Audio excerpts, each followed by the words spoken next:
Effectivement, Florent, c'était l'un des enjeux de ce procès. À la barre aujourd'hui, un homme de 83 ans, Joël Lognonnet, accusé d'homicide involontaire et de délit de fuite. Face à lui, au premier rang, les parents et la famille du petit homme. Dans ce dossier, beaucoup d'interrogations et peu d'explications du prévenu. Pourquoi avoir enfreint le code de la route et doublé ce bus à l'arrêt? Pourquoi ne pas s'être arrêté après le choc? Joël Lognonnet avoue ne pas avoir vu l'enfant, un argument peu convaincant pour la famille.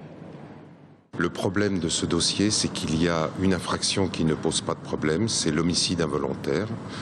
On est d'accord sur le fait que la mort du petit homme n'a pas été causée volontairement. En revanche, il y a un deuxième volet sur lequel on va se battre, c'est la lâcheté de M. Lognon, à savoir le délit de fuite. Parce qu'il n'est pas concevable, au regard des éléments du dossier, qu'il ne se soit pas rendu compte qu'il avait roulé à 2 reprises sur le corps d'un enfant de 2 ans. Questionné par la présidente du tribunal à plusieurs reprises, Joël Lognonnet peine à répondre à cause d'une surdité importante. L'autre enjeu de ce dossier, l'autre enjeu de ce procès, était aussi de savoir si l'octogénaire était encore apte à conduire.